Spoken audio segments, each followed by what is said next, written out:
It was traffic. Hello, world. Welcome to 2021. Isn't it so much better? Wah, wah.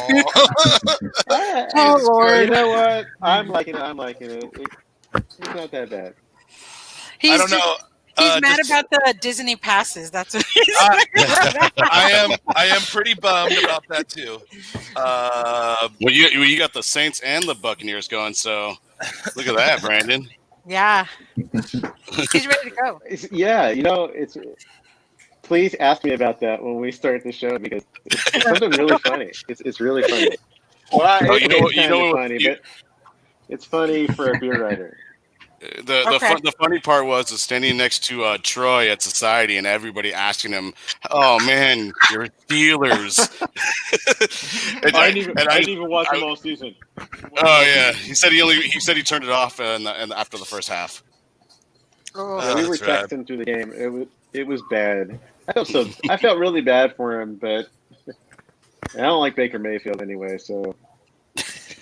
That was pretty embarrassing. 28 points in the first quarter. Look at Dan, proper glassware and everything, showing off the prettiness of the color on that beer. Ooh. Well, I mean, he is a fucking professional. Did you make it or something? Oh, okay, yeah, you did. All right. All right, I think we have our basic baker's dozen here. Let's fire it up.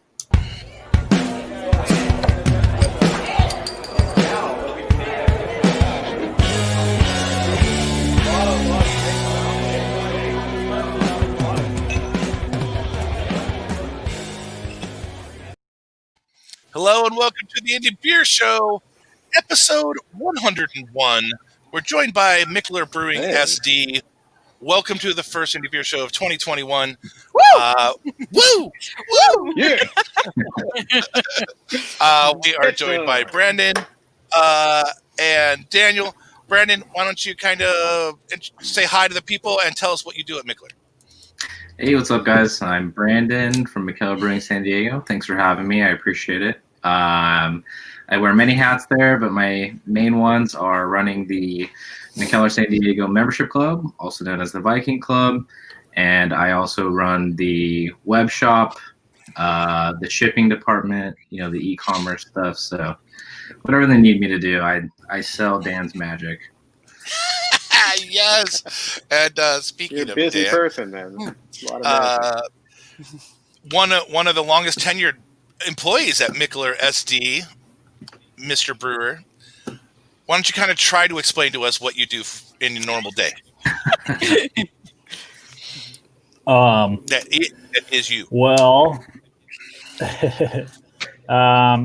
nowadays it's a lot of hands-on with Brandon's department and trying to get our beer club going super hard every year, coming up with cool beers for that, helping with collaboration beers and new projects, non-beer projects even, and all at the same time overseeing the wood age program and recipe development.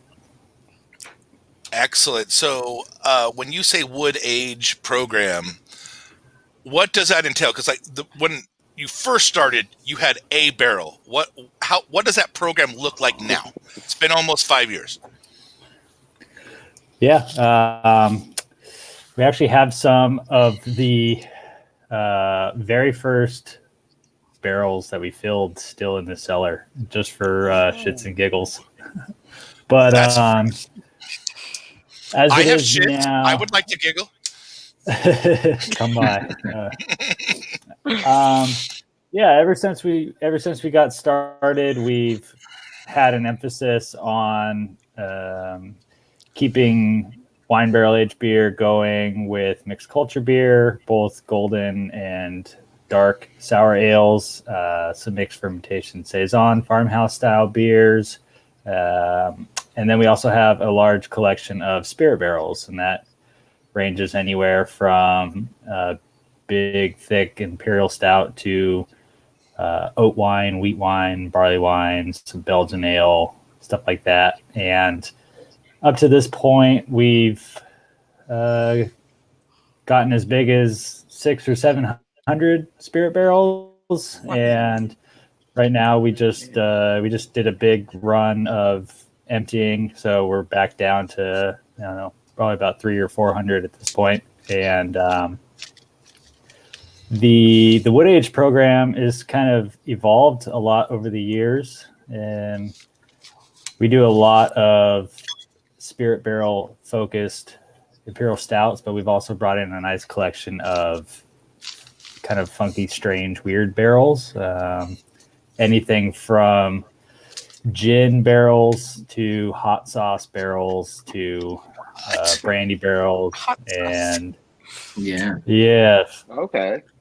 some weird stuff. We also like to brag that we have the largest collection of mead barrels in California, thanks to our lovely friends at Superstition Meadery and Lost Cause Meadery. So those beers are always fun to produce as well. Did you say you were putting beer in fucking hot sauce barrels? Yeah, why not? I agree. Why not? But do it. I think you also owe me a private message when that is ready to quality control.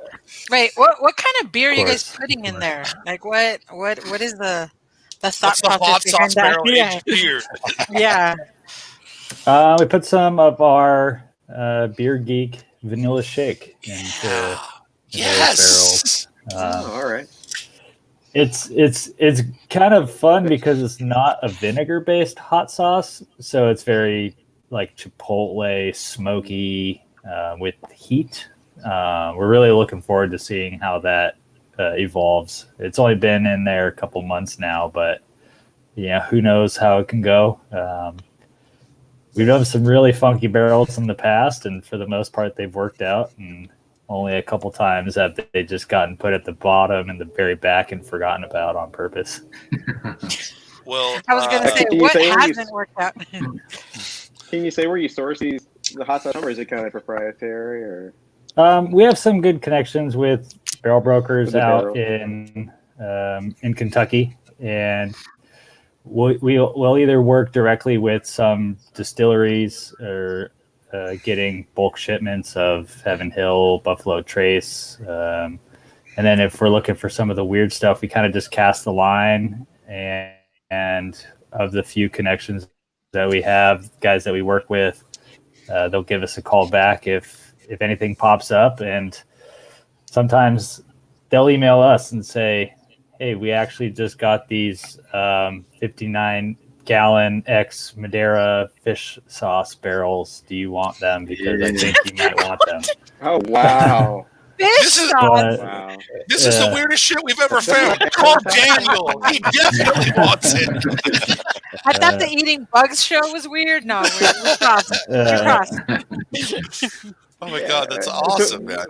I mean, what's the toast like on a hot sauce barrel or a fish sauce barrel? Is it just like, is it, or did they use a whiskey barrel to make some like specialty hot sauce, or like how does this even happen? It's really Yeah, cool. generally most barrels that are American oak barrels that aren't straight whiskey or bourbon or rye started out as a bourbon or whiskey barrel. Even things like brandy barrels or grape or apple brandy, gin barrels. It's very rare to find American oak barrels that aren't previously whiskey or bourbon. So generally heavy toast, stuff like that. Rad. So thank you for completely derailing us before we even got to the first question absolutely. with your amazing description and hot sauce barrel aged beer. I must have. But let's jump into Speaking beer of one. barrel-aged beers, yeah.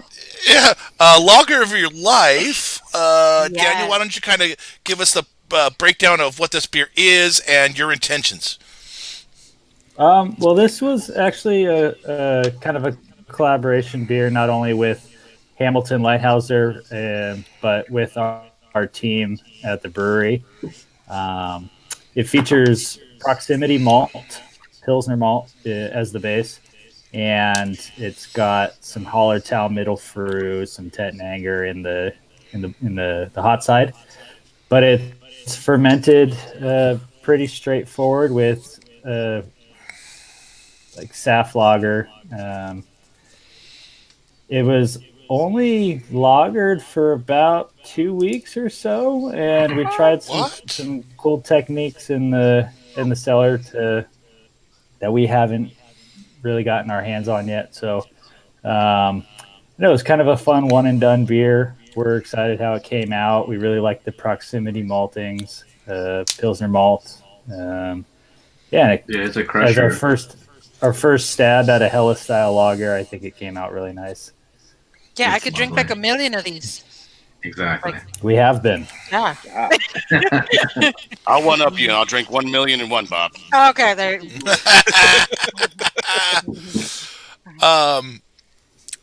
Wow, that's what I gotta say. Yes, really good. But what I'm wowing is, of course, there is a crazy weird process in the background that you can't taste.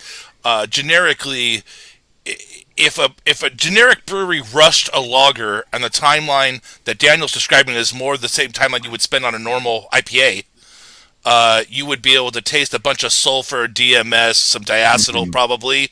I'm not getting any of those flavors. This beer is very clean. Yeah. Thank you, sir. Salute to the rocking the process and cranking out a lager in a 21 day turn, I'm guessing, of 2 weeks of lagering. Yeah, it was pretty fast. We don't have a centrifuge or anything much fancier than a sock filter, and so we really were happy with the performance of the fermentation.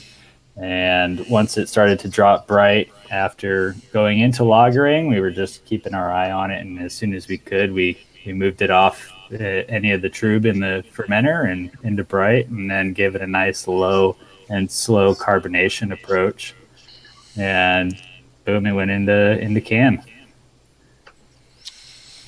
Well, success. Yeah, as everyone's nodding because their mouth is full. Well done, man. I rarely finish a whole beer on the show. I'm about to do that with this one right now. Ooh, there you go. Yeah. We have 3 more. I'm good. Yes. I'm good. Don't worry. I'm good. Well, and I still even have my pre-show beer. But why don't you kind of give us the short version of how Mikkeller came from being just this world-renowned gypsy brewer that didn't have any physical location to landing here in San Diego, let alone at the former home of fucking AleSmith. It rings of something amazing in the background. Please tell us a story. As Mikkeller got started in Copenhagen and Denmark as more of a homebrew inspired approach to recipe design, there were no boundaries for the brand, and making any types of beers, using any types of ingredients, Mikkel and the team were really focused on making a splash in the industry, especially at the time, the European beer industry. And what that led to was opening bars and sharing the product, opening bottle shops to share the product. And after about 12 years or so of the gypsy brewing model, brewing throughout Belgium and the UK and Norway, one of the earliest beers that Mikkeller produced was the Beer Geek Breakfast Stout. And to perfect that beer, Mikkel cold called Peter Zion at AleSmith to ask him, how did you make Speedway so amazing? I want to do that. And so who the fuck just does that? Your shit's amazing. How'd you do that? Tell me. Some people are just like super weirded out by even asking too, so they just don't ask, but you might as well, right? Yeah. I mean, I guess it's one of those you're never going to get an answer if you don't ask. Right. But all he's going to say is no. But at the same time, man, cojones, Mikkeller. Respect. Respect. I don't think I've ever called another general contractor and asked them how they did something. It's wild. And sorry, my dog is going crazy. It's live. Pets always fuck it up. Yeah, wait till the cat butt shows up. Yeah. Right up there. It's gonna be a cat somewhere around here. Hopefully not mine. So, as the legend goes, once the Mikkeller relationship began with the AleSmith, they traded secrets, they traded inspirations, and they really got along well. And AleSmith was actually a participant in a lot of the early Mikkeller beer celebrations out in Copenhagen. And so when the AleSmith team started this transition into a bigger brewery, they wanted to make sure that the brewery went to somebody that would take care of it, that kind of followed a similar vision, and both in the beer making process, but also the industry. And even though the breweries are starkly different, there are very similar threads in the ways that we look at beer, the ways that we look at recipe development. And it was actually very eye-opening when I came on board to the Mikkeller team and working with Bill Blanton, AleSmith veteran, and we got along very well very quickly because there was this inherent sense of connection in designing beers and flavor inspirations and whatnot. And so once we got into the brewery and we really started to put our feet in the sand, it just took off from there. Right. Can't hear you, Brian. Is that just me? Oh yeah. Am I back? Oh, There you are. Sorry. Yes. Cat, literally my cat like, pulled my mic. My cat pulled my mic out of the fucking computer. That Damn cat cat. again. Yeah, That damn so- cat. Yes. Last time, or the show before, he dumped a beer in my lap. So hopefully that was a lot better than beer in my lap. But that being said, Hey, it took you the first part of one show to have a gap. I love that. yes, Like now, all the pressure's off for 2021. right? Already happened. Wah wah. You guys have instantly established yourself as one of San Diego's favorite breweries. I think a lot of that has to do with, obviously the quality, but your guys' incredible selection. We'll get more into that in a little bit, but let's take a step back and talk to Brandon for a second. What was your industry experience that led you to doing everything except for what Daniel does at Mikkeller? Yeah, right. I guess the short answer would be food and beverage. F&B, bro. Yeah, F&B, man. Yeah. I've worked in. I guess I'm not that old, but I've since 16 I've working in kitchens. If I can list all the pizza places, as soon as I turned 21, I went to Stone Brewing. It was Point Loma first. Yeah, Liberty Station. Good old Chris Ketchum. Worked in that kitchen for a little bit, and then transferred up to Escondido. Was a chef de partie, which is just a fancy term for a lead line cook. So king of the lunch ladies. Kicked it up there. And, King of the lunch ladies, yes. And then, I've never heard that. Beyond That's that, really great. yeah, people like those titles. I'm like, we know what it is. And then one of my chefs, actually, my chef, and then my my brother, who we'll get into Tony later, but he introduced me to Mikkeller, and that was around the time it was quadruple IPA release, with 4 different IPAs coming out. I was standing in line, all the sick hype during that height of craft beer, and I just instantly fell in love with it. I was like, this is rad. This is my spot. It's not too far away. So became a ultra regular, and then ended up knowing everything about the beer and the people there. I was like, you guys might as well pay me to just be on the other side of the bar. I could do the same thing, and been a member for about 3.5, 4 years. So from patron to member to bartender and whatever else they need, take out the trash, all that good stuff, and running the Viking Club now. And it's been a really cool ride. And I would always force Dan to say hello to me every day as a bartender. I would just shout at him, acknowledge me, and then we became friends. We'd talk about food. more than anything, and it's just we love everything. God. Cool. Wow.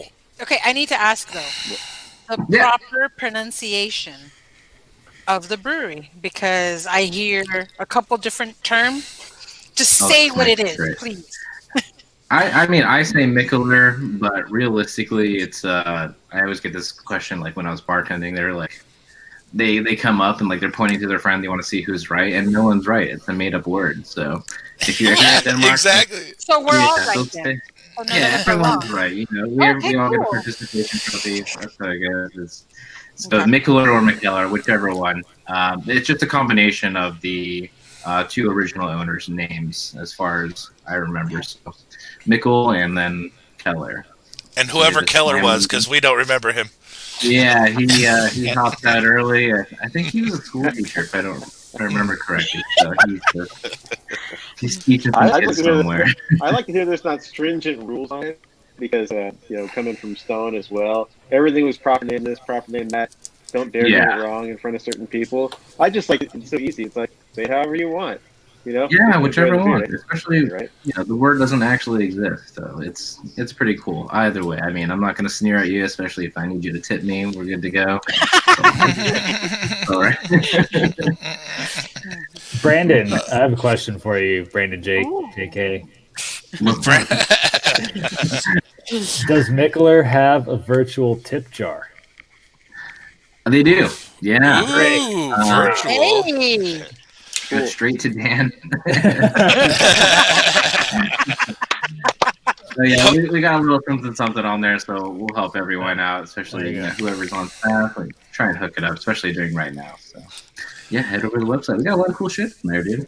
So it's on your website, just so we can put it up right now, so people can see exactly where to. Yeah, it should be in the checkout process, if anything. Shop.mikkellersd.com. But we got a lot of cool stuff on there. But it's been a good ride. It's been fun. So I'm excited for 2021. We're beginning to start out our next membership year, which it's weird. It starts in April, so everyone starts blowing their cash and in January collecting their memberships, putting it on their belt, and we just wait around for you to get a couple more paychecks, and we'll take you in April. But we'll talk about it. We can talk about that a little bit later as well. You're waiting for that tax return money. Yeah, exactly. Yes. Right after the April 17th. Yeah. That's rad, man. We decided to take on the best in the biz. You guys, like I said, you are world renowned for trying anything in beer, and we thought we'd throw our suggestions in the ring. And for our top 3 this week, we thought we'd go with fun, innovative beer ideas that you guys should try, because we're not going to put our money where our mouth is. We're playing with your money here. So I happen to know that in 1 year you guys brewed like 160 different beers. And I don't know if you've kept up that pace recently, but I highly doubt the 4 of us are going to come up with something you've not thought of, but we're going to play anyways. So we're gonna say our number 3 best idea for a beer for you guys to make. Let's start with Abel. What do you got, sir? Well, I mean, you kind of already mentioned it earlier with this hot sauce thing. I was going to throw out like Sriracha sauce or like Tapatio in some type of beer. Well, luckily they've already done it. That's why I was like, you pretty much named all my top 3. I was going to do fish oil. Fish oil. Some omega pills, something, in there. Yeah, man. Anything with animal products, we're into that. I asked Dan that the other week. I was like, dude, I might be a dumb question, but like, what about animal products or like fat in there? Go to ice right? Get some of that pork fat in there. Called caviar bump. Yeah. Exactly. Right on the rim of the can. But I don't really have much, so that was it. Yep. Well done. All right, Estella, you're number 3. Okay, so obviously Brian was saying you guys have done so many beers. So what I thought up, you guys have probably done, so I have no idea. Yeah, but that's fun. I want to see a cactus beer. Nopales. Ooh, Nepalese, not bad. I don't think they have done that. And I don't mean prickly pear because everybody does No. prickly pear. I mean nopales, like straight cactus. I've never seen it. I think you guys should do it. Dude, a Nepalese Berliner Weiss sounds fucking pretty awesome. Good job, Estella. Like, really? Yes, that's right. Oh my God, that's right. All right, Mr. Hernandez, you're number 3. Okay, so I have 2 really good ideas, in my opinion, that I'm saving for 2 and 1. But one thing I'd actually like to see is like a beer that Daniel's made before. I'd like to see the redux of Sweet Mama, which is a great beer that was done for Beer to the Rescue back 2015, based on oat milk chocolate chip cookies. It was a cinnamon, nutmeg, cacao. It was a delicious beer. And man, I got favorite.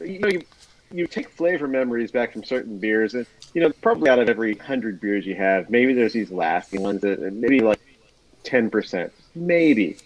But I still remember exactly how that beer tasted. It was a brown porter base, and it was just a really lovely beer. It was everything you wanted. It was back in 2015, so it was before everybody kind of like going down this road, and I just really liked it. I'd love to see what he could do now that like he could do like some really special spin on it, or even just do it the way it was. But it was inspired by his mom and her desserts, cookies that he would eat 10 at a time. So. Oh, yeah. For sentimental reasons, if nothing else, it'd be great to see that one come back. But it was tasty. Those are old school, man. So there's my idea. Very old school. I miss that beer, but it sounds terrific, man. I stayed very timid. For number 3, I wanted to come up with something that I thought they could actually make and probably actually make in a week, because they definitely have the base. But I have never had a plum persimmon sour. And I think you guys could hit that window really well with getting the richness from the plum and a little tart from persimmon, and put it in something that's red to brown sour base. I think all those flavors would tumble around in there and be fucking delicious in my stomach. Dude, so man, you gotta go get it off your porch. I'm actually making dried persimmons on my patio right now. See, I planned it. I planned it. That is freaking crazy and awesome, man. Brian's a cheater. Brian's a cheater. Oh my God. If we don't do a big batch, we'll at least do a small one for you. Yeah, we'll do it for Randall for you. Hey. There you go. All right. Okay. Hey, so I already moved on to beer 2. Me too. Yeah. Great. Yes, lovely. So this is Fun with Foudres. Here, let's make Estella model it. There's the button. Yay, see? And Dan, why don't you give us the lowdown on this beer? So Fun with Foudre, it's also a made-up word to us, a misspelling of Foudre being a large oak fermentation vessel. We decided to use the Scandinavian U as the OU pronunciation. Unbeknownst to us, Foudre, as it's spelled in our funny way. Please tell me it means something else. Yes, aged in feet. Yeah, it's fun with feet. But this was a project that we started in April 2019, I believe, and we acquired a 65 hectoliter French oak Foudre from Stone, actually, and it was a little too big for our mixed fermentation program because most of what we do focuses on 225 liter wine barrels, and so we thought it would be really cool to use the Foudre kind of as a continuous fermentation vessel, making low alcohol, low acid, low funk beer. And so we put a lower gravity beer in it, only about 9 or 10 Plato, and it's very farmhouse driven. It has aged hops, but it's not designed to be a long fermentation. And so the idea is that every 3 to 4 months or so, we'll pull half of the tank into a fruiting vessel and add different combination of fruit purees or whole fruit. And every time we empty half of it, we refill it. And so it never sits not full, I guess. So kind of like like a Solera, but only one big thing? Similar, yeah. We still haven't fully emptied it, and we've done quite a few turns into it, but the beer that we're drinking is only the third beer to come out of the series. We did a boysenberry beer as well as a mango and toasted coconut beer. And so this one in particular is ruby red grapefruit, and it features smoked sea salts that was smoked using grapevines. We fermented with the ruby red grapefruit for about 6 weeks, let it settle out, pulled it off the fruit in the tank and in the can. I can really taste the grapevines in the smoke. No, just kidding. This beer is phenomenal. If you ever were like, I want like kind of a shandy but a real sour, and that has a little oak in the background, this beer hits that triangle for me in my mouth. Very, very refreshing as always. Thank you. And keep up the unique, sir. Smoked sea salt. Who would have done that? Oh, you. Maybe not feet next time, but yeah. Yeah, it was actually. So, I don't even like grapefruit per se because I'm really sensitive to bitterness. Like, it took me forever to really get in IPA back when they were extremely bitter. Mm-hmm. And this is just delicious. It's so restrained in the bitterness. It hangs out after you finish it. It hangs out in the back of your throat, but not in that overbearing way that a lot of people will say, "Oh, I'm not really into grapefruit." This is a really, really great beer, and I love all that went into it. I don't get so much of the smoke, but I don't. It's so good. It's like I don't even. Yeah. I entirely can't find the smoke for me, but probably the bitterness is kind of like. When he brought the salt out, we tried it. And you can like see the flakes of like the grape leaves and the grape in it. And it was really interesting. Yeah, not too prevalent, but everything else is really nice. Yeah. That's awesome, man. Right here. So, you kind of have touched on it a little bit, but what is like your guys' overall Mikkeller Brewing philosophy? Like, if you had to try to explain it to other people, like overall, big picture, what are you doing? Brandon, would you like to take this? Sure, Brandon. Great. Give us the spiel. It's just like, I guess, I don't know, if I had my own take on it, it's just like just stepping outside the box, not really going with, what the actual hype things are at the event, and just doing things that are important to you. And, it's just everything that Dan and I talk about, especially as it comes to like future recipes or weird recipes or collaborations. It's just like, it's not too try hard. It's not like, oh, well, this person did that either. It's always something fun and unique and always genuinely good. Even if it's not your style, it's made like with love, I guess, but it's always good, and it's of a certain quality. Even if it's not your thing, it's going to be bomb, and it might change your mind on the exact style.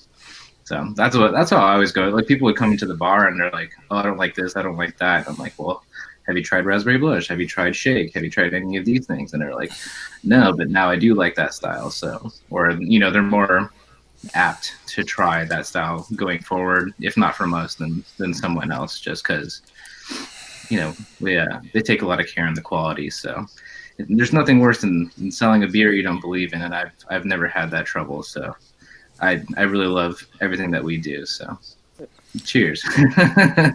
Cheers to you, sir.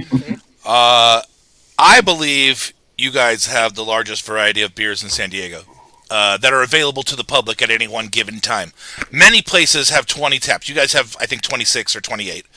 But if you walk through your cold box section, there's got to be another 45, 50 different beers in those fridges as well.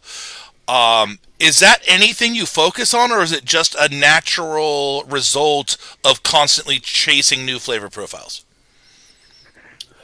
Well, I think, Brandon kind of touched on it. One of the hallmarks of what we try and accomplish is high quality. And in doing that, we're always trying new ingredients, or we're trying a new process, or a new technique. And so we end up with a wide portfolio of different bursts of styles throughout the year. So we'll go through this rabbit hole of lager brewing, or barrel aged beer, or kettle soured fruited beer, or IPA, or any of those things. And so in doing that comes a result being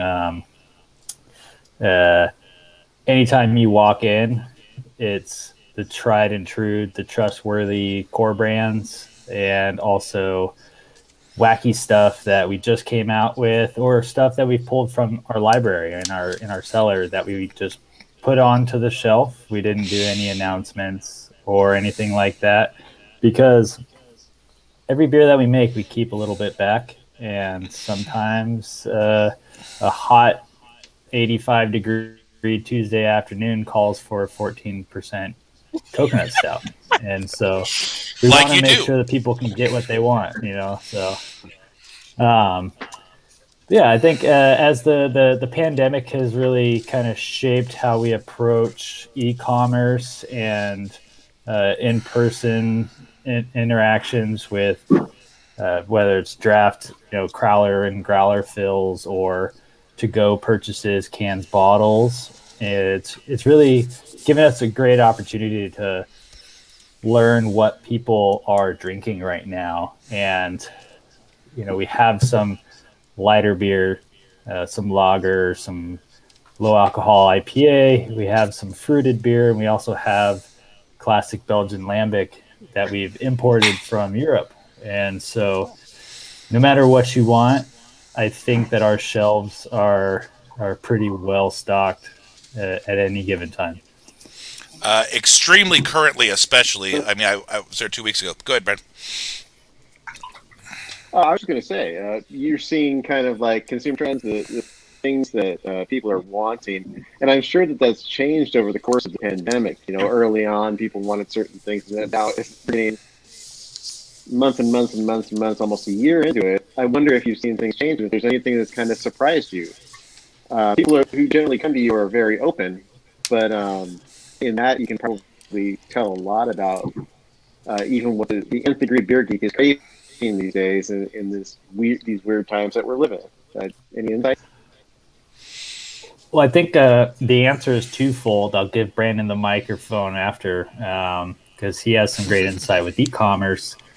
But as far as the brewing trends go, not necessarily the consumer trends, but how we plan our production cadence, it's actually driven us more towards core beer production than ever before, because as people's buying habits have evolved, people trust the beers that they love and that they want, and so they're some less apt to try new things week after week after week, because there's not the flexibility of going to Hamilton's or stopping at a tasting room and doing a flight and whatnot. So we've seen more Windy Hill, New England IPA go out the door this year in cans for all over the country than we have in the past, and it's pretty wild.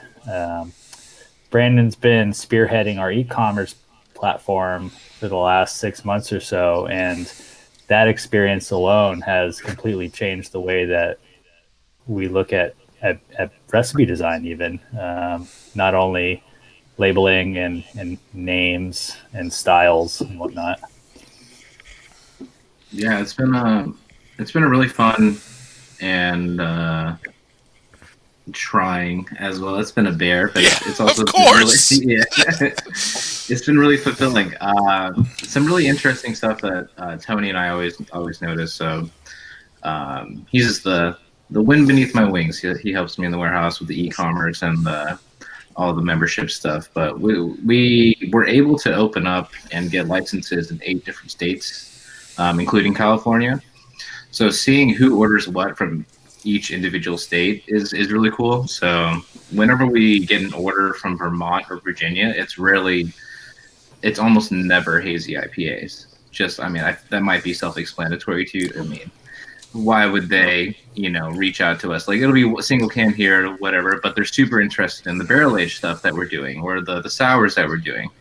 And then if people are ordering from Nevada or California, it's the reverse. Like, they'll throw like a single bottle of something barrel aged, and then the rest is pilsners, hazies, West Coast. So it's really nice and interesting to get a good look at what the rest of the country is drinking at the moment.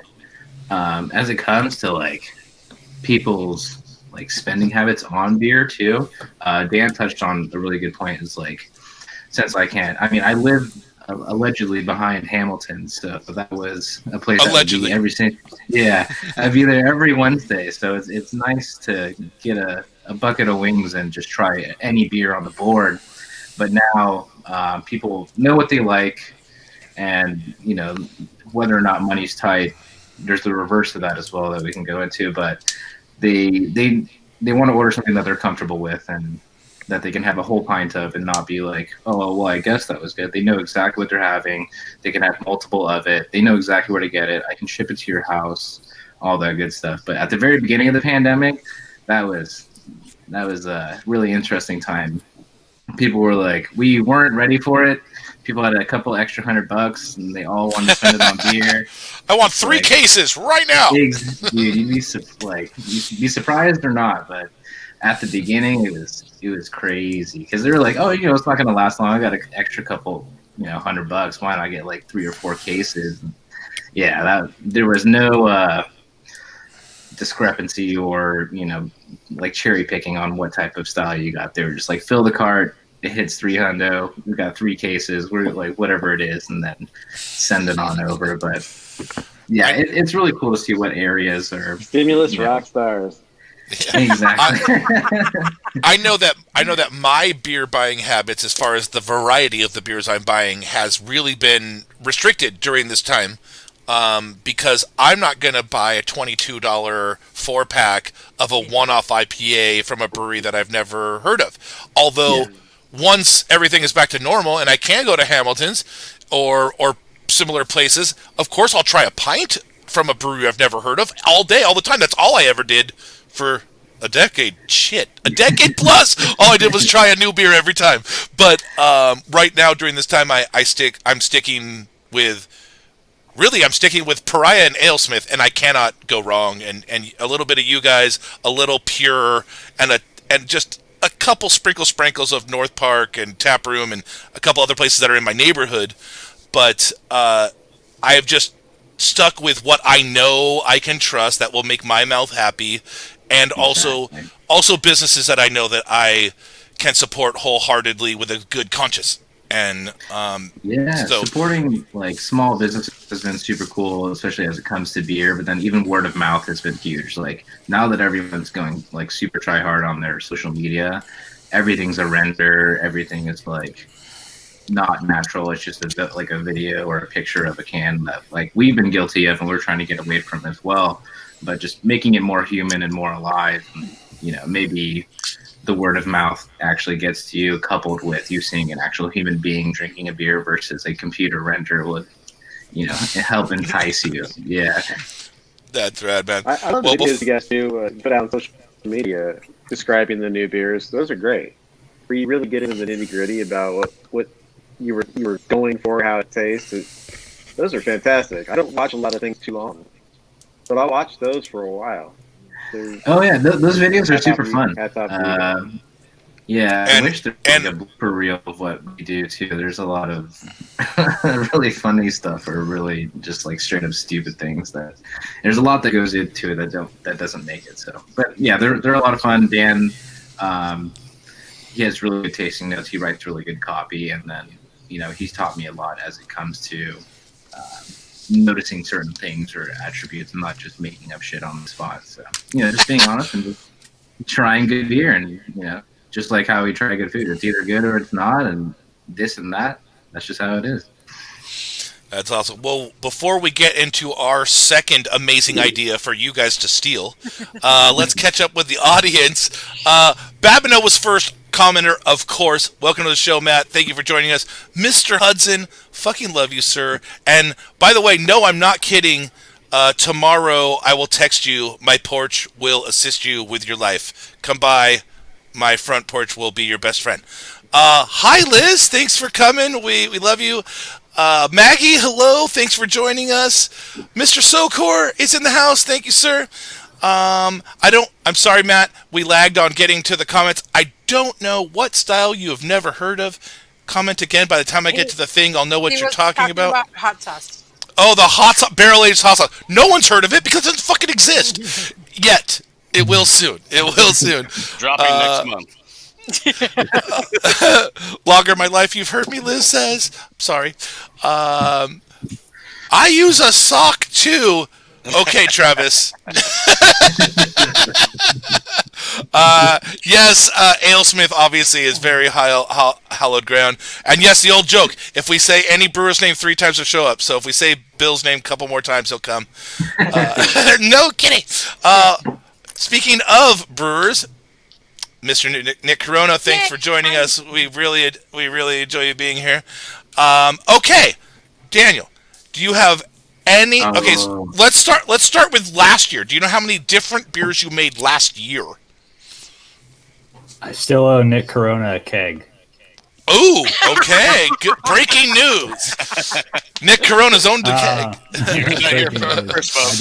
You heard it here first. I generally teleport between the brewery and my home, so it's hard to get to North County, but you will get your keg. How many different beers we made 2020? It was between 70 and 160. I know that. Last year. Yeah. Last year. Okay. And then I know the year before that you made like 160. It's insane. Yeah. So if you had to try to guess how many beers Mikkeller, however you say it, has made total. Ballpark. Do you even? Well, Mikkeller San Diego. Everything's resetting. Yes, I was going to say, of course, you dropped out right before you said a number. You said Mikkeller San Diego. Silence. I would probably say like, it's probably like 170 a year average, honestly. I mean, if you across all the years, because some years we've done more, some years we've done less. Incredible. And you've been open almost 5 years, so that's like 800. Mikkeller San Diego alone. It's like he didn't pause. He didn't freeze that time. He's just fucking with us now. My shit's going in and out. Mikkeller San Diego alone. I mean, I think at this point we've probably brewed and packaged and released upwards of 300 different beers. I think a lot of the unique releases that come out throughout the year are derivations of base recipes, swap this hop for that hop, swap this yeast in this beer and whatnot. But that gets really long listed when you start to think about going all the way 5 years ago when we were making cream ale and pale ale and a regular brown, dry hopped coffee stout and crazy random stuff. So that's how many beers you've made, is you don't even count different beers as different beers. Exactly. It's been pretty interesting. Like 37 brewers, right? we've got a couple brewers, a couple cellarmen, a couple pack guys, a couple warehouse guys. Pretty small team, tight knit crew. Yeah, literally a couple in each category. Yeah, when he says a couple, he means two. Yeah. Yeah, quite literally. literally. I mean, I think like. Oh, go ahead. Going back into the 2016, 17, 18 years, one of our goals was to do stuff that was stupid just because we could. And so we would make base beers, we would make classic styles to the best of our abilities, to have stuff to drink and to tap and whatnot. But at the same time, we were willing and able to try whatever we could, whatever we wanted. And it really gave us a great insight to what that brew house and cellar can do. I think one of the funniest times was when we had Peter Zion in the brewery during a brew day, and we were talking about what we were making. We were saying, oh, we're making IPA. And he's like, oh, this brewery, it's made a lot of hoppy beer over the years, and AleSmith IPA, I don't mean to toot my own horn, but it is, And I was like, well, we're making a Brettanomyces fermented IPA. And he goes, you're making a what?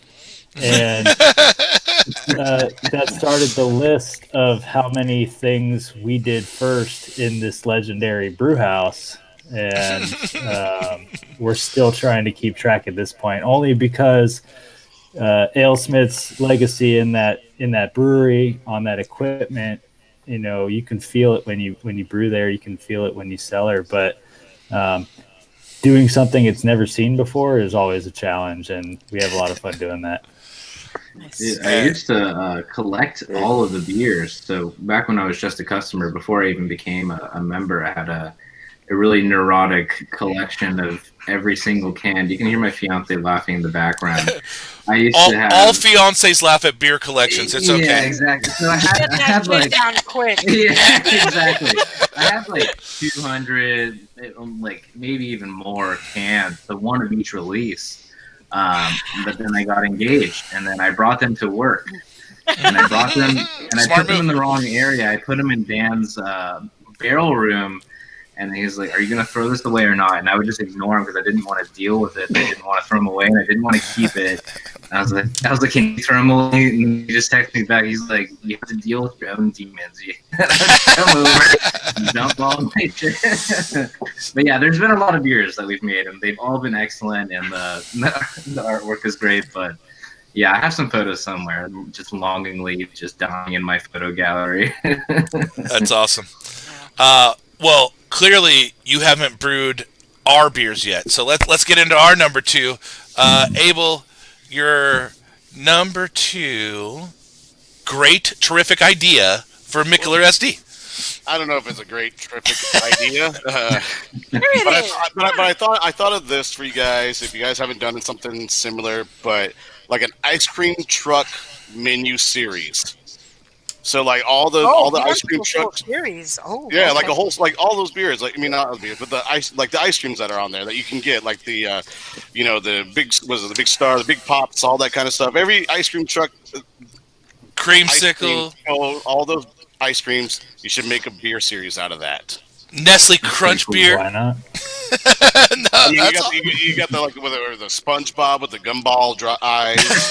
You got the ice cream sandwiches. Mutant Ninja Turtle. Not you got the Ninja absolutely. Turtle. I mean, ice cream. Whenever you buy the SpongeBob lollipop ice cream and you take the wrapper off it, the thing looks demented. Oh yeah.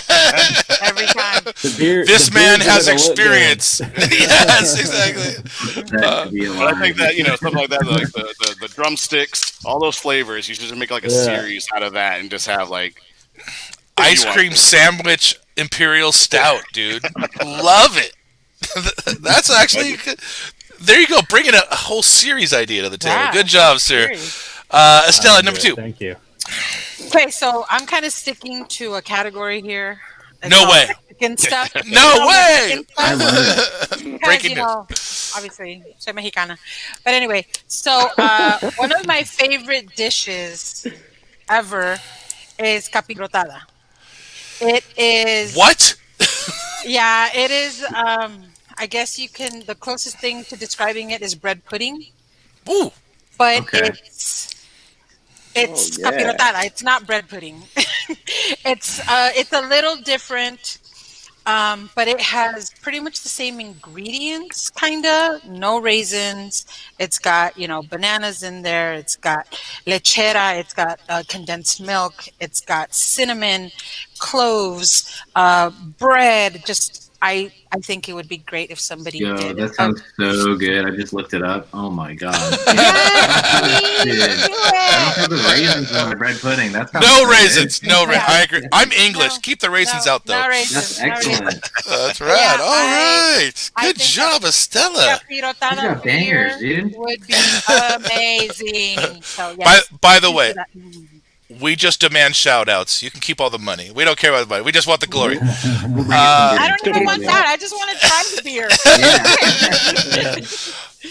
Just put our logo on the bottle. That's all we have. Ooh, good pull. Slip in the logo. You can do the logo and then the can code underneath. Mr. Saints. That's you, Brandon. Oh, sorry, I didn't hear anything. Anyway, so my next two are actually ideas instead of just begging for something to come back, and they're based on New Orleans classic cocktails because I love New Orleans so much. The food and the cocktail culture that's why I'm rooting against the Bucks. I got Bucks Union behind me, but since clothes on, that's why.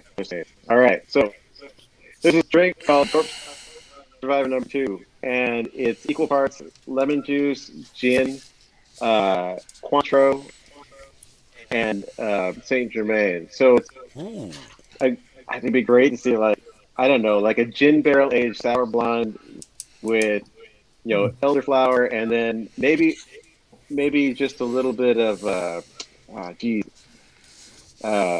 well, anyways, that would be really good just as is, really. I don't need to go into a whole bunch of different details, but like I have the perfect barrel like it's just to really use good. for that. Was it 18th Street? Sorry, what? Was it 18th Street? Nice. Their gin? No, it was previously local, but then corporate, but then local again gin. Okay. But now corporate Lightly. again? Interesting. I stopped keeping track. What you got? I think you mean Keep Cutwater. up. Yeah, it was third He use went gin to barrel. he went to a lot of trouble not to say that. I know. I still didn't say it. I did that for you. I'm here to help. It's a boogeyman. All right, you said two ideas. We could do something like that. Yeah, I'm into it. Oh, me? We actually Didn't you say you had two ideas that were inspired by New Orleans cocktails? Oh, number 1 is going to be the other one. Oh, I see. You're saving it. Got it. I got it. I thought it was a tie. That's cool. That's cool. I thought you were pulling a Stella. That's great. Saving it. You're playing by the rules. I love it. Okay, so What was the name of the cocktail again? Sorry. what was the name of your cocktail, Brendan? Corpse Reviver number 2. Not to be confused with Corpse number Reviver. Dude, I might have had one of those. Hot tin roof. Just got a they're little too wasted. 3. They're real refreshing. All right, I'm gonna look it up. I'm great taking notes. Don't worry. Right on. So Getting all of our ideas, guys. I know. Hopefully something will actually happen. So because I know Daniel somewhat, at least well enough to know that he's crazy with beer and technique. I knew I needed to bring some weird ass technique to one of these ideas, and so my number 2 is a high pressure fermented Kvik Nipa Amber super carbed like a Brut IPA. So it'd be like a champagne super carbonated amber hoppy ale with a bunch of weird ass esters because you ferment it under pressure with Kvik yeast. So if you ever want to combine like 7 different beer techniques into one thing, there's a half an idea for you. And Daniel's going. No, there's no way. Yes, you're breaking up, Brian. You're breaking up. There's some static on this thing. I can't quite hear you. That's right. I was going to be able the shortest show ever. Yes, and but awesome. So let's get through what we drank. This is a very complicated segment where we talk about the last beer we had before the show. Let's start with Brandon. Mr. Hernandez, what was the last beer you enjoyed before joining us? It's been a long break, but what was the last beer you had before joining us? Fittingly, but coincidentally, I had AleSmith Speedway Stout with espresso and Madagascar vanilla. Those new the 4-pack of cans they got coming out. Nice. Tastes great. It's like the espresso was really not overdone, but took it to a nice savory place instead of letting it get sweeter. And it was a really, really nice beer, and kind of really cool to see him in 4-pack. So I really like high ABV beers coming out in smaller packages. So thank you, AleSmith. If you could get those 8-ounce cans, that would be like the perfect 2-sipper for me. But anyways, again, I like to spend other people's money. So there you go. Dan, do you want to play? What was the last beer you had before joining us on the show?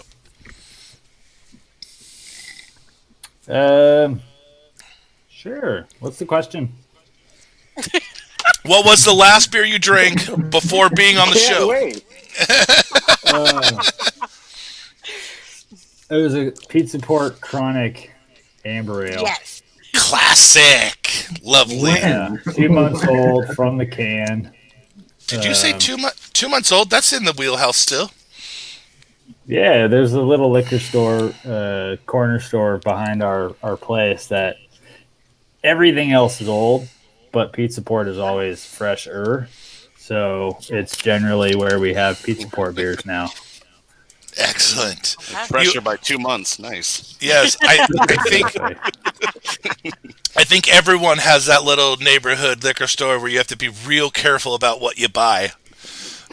Oh yeah, we grabbed a 4-pack of Sierra Nevada Pale Ale, or a 6-pack of Sierra Nevada Pale Ale, and we thought it said 11/19/20, but it said 11/20/19. Oh, it was a year old. Yeah, it was bad. We still drank it. We can't wait. Well, there is that, but sometimes you got to take one for science. Estella. I bought a bunch of beer before I went to Vegas to take it over there, and I just drank a Stone IPA because I had some left over. So. There you go. And it was the nice. Oh, it's the upside downer. Yeah. Oh yeah. So, Adorable. Yeah. There you go. All It's right. beautiful. So yeah. Excellent. And consistent and delicious as ever? Yeah. It's just it's good. Yeah, I love Stone. We all know that. So yeah. That's right. Other Brandon, what about you, sir? I mean, I attempted dry January, but then we did the beer mill deal with Pan. What do we have? No, I guess the most recent one would be I tried the new Trey Blood base off of the Bright Tank. Oh, that sounds horrible. Yeah. Sounds like your job sucks, man. Yeah. I know, it's torture. Yeah, none of our beers are going to compare with Bright Tank. No. I know. This is it's excellent. I'm really happy with this year's batch. It's going to be really cool, and all the variants that come with it are going to be really sick. That's awesome, man. Abel, how about you, sir? So today, earlier, I did some scout locations for our indie beer beach party. Yes, you did. By the way, I saw. Can you report field report? Yes, it's a nice place. It's a little small, but their place is good. What I'm talking about is West Brew. So I went to West Brew today. I got this beer, the Salute IPA. Nice. This is a collab they did with Yakima Chief Hops. It's a basic clean IPA. It's got Mosaic, Idaho 7, and of course HBC 630. You gotta use the hot new hop. So whoever knows what that is, so maybe they'll call it the Salute hop after a while. But the place is my good. favorite beer they make. That is a great idea. Yeah, no, it was good. I never had it before until today. I took a little sip of it, and then I just my eyes just went big, and I saw little sparkles, and I saluted, and then I finished the can. So you did your American duty, and you finished the can. So I believe you were talking about specifically their Del Mar location, correct? Yeah, the Del Mar location. So it's you can. Like they said when they were on the show, you can walk across the street and probably 5 minutes you're at the beach. There's a park there. There's all this little area where we can sit. I found some spots where we can have a band play. For our beach party. Yeah. So what Abel's referencing is as soon as Corona is over and we can pull it off, we're throwing a West Brew beach party where we're all going to go buy a bunch of West Brew, walk across the street to the beach, and whoop it up. Because it's one of the few beaches you're allowed to drink at because Del Mar has their own laws. Yeah. And so it's a for us that are down here and we're used to the rules that because of Pacific Beach ruined it for the rest of us, you can go up to PB and you can still put your toes in the sand and have a beer right now as long as you're 10 feet from someone else. But someday, before 2021's over, we might be able to hug again and go party. And then as Babineau is asking, do they allow barbecue setups? I'm not sure, Matt. We'll figure that out. But it doesn't matter because you, Mr. Babineau, are throwing us a barbecue party, or at least we're making you barbecue for us, and then we're partying because everything you have posted during this damn pandemic is too good, as I have said before. But that's great. So for me, if you guys follow me, some of you do, some of you don't. Who cares? Whatever. It's fucking stupid and social media. I have been working through some closet beers over the last month. We've gotten through 3, maybe 4 boxes of beers that have been in my closet for 5 years, and wow. I've only had 1 dud, so that's actually a really good success rate so far. Wow. But 3F Old Creek 2017. Yeah. This goosery is just one of the best in the fucking world, and if you have a chance to see any of their beers, buy it. I personally prefer this goosery over Cantillon. Cantillon's great, but my mouth loves Dry Fontaine a little better. One thing that's awesome about their beers is they only give you the 20 years to drink their beers, and so I beat it. So it's best before 26th of October of 2037. So I just scooted in, just beat the the best by date, but exceptional. I have never had a single bottle with that 3 on it. That one right there, that was bad. But particularly their Old Creek is exactly what you expect. Enough cherry flavor that it's very present, but enough funk and acidity to remind you that it's a work of art in a bottle. So thank you, Belgian. I love your process. I love your beers. Awesome. Keep them coming to my country. Enjoy it. Let's catch up with our audience. Joe was our last one. Oh, yes. So he's saying nopales and prickly pear. But no prickly pear. Everybody's done prickly pear. That's why I'm like, no. Just straight nopal. But so the plum persimmon, I think, could go kind of in a Christmas pudding way, depending on what you did with the mouthfeel of the base beer, for sure. Hi, Mo. Hi. I didn't actually say it to Nick earlier, but Nick and Mo, owners of Death, Nick, owner of Five Suits Brewing, thank you to both of you for following the state mandates and only offering beer to go and not skirting the law. I really appreciate you thinking of the public and your safety. So thank you. Extra shout out to you guys for being rad. Yes, I agree. Windy Hill does not fucking suck. It's quite enjoyable to drink. So if you get a chance, grab it. One of the things that style of beer has gotten a lot of crap for is consistency. Not a lot of people make a good what we consider like slick, thick, cloudy mouthfeel beer consistently. Slick, thick, yeah. Windy Hill hits those triangles, and you guys don't just change half a hop and call it a different name every week. When you have a different beer, as you heard earlier, they don't just accept a derivation of a beer, which is insane. That means that they've really brewed like thousands of different beers. We'll get into that later, maybe. But yes, Teenage Mutant Ninja Turtle ice cream. First off, Teenage Mutant Turtle anything is going to get a thumbs up for anyone that's over 30. So good job. Yes, I agree, Joe. Graphic designers would love the ice cream truck series. There's a lot to work with there. One of my favorite beers, of course, I don't have to say that, but this particular batch of dank, go get it if you can. Another vote of confidence for Chronic. Not that it needs it, but it is definitely one of the beers. If we had to start a Mount Rushmore of San Diego beer, like as beers, not breweries, the beer, Chronic would have to be one of them. We could argue for the rest of our time on the other 4 or 3, depending on how much of Mount Rushmore you want to do. I look forward to it. But yes, we could try that someday. Like I said, I don't know. We'll figure that out before the beach party. And yes, we're spreading the secrets to the world. What Jay Jones told us is that you're allowed to drink there on the beach between, I think it was like Labor Day and Memorial Day. Yes, yeah. There's a weird rule. It's like weird rule, but it's only like the locals know. So yeah, I was gonna say it's a locals only type of thing. Anybody. I don't know Jay how is on now. Jay's on That's now, red. so he can clear it up for us. I don't know how I came out of the closet. This was the last beer I had. There you go, Jay. That was the last beer I told them. And yes, all Brandons on this show are handsomer in the last 2 weeks, apparently.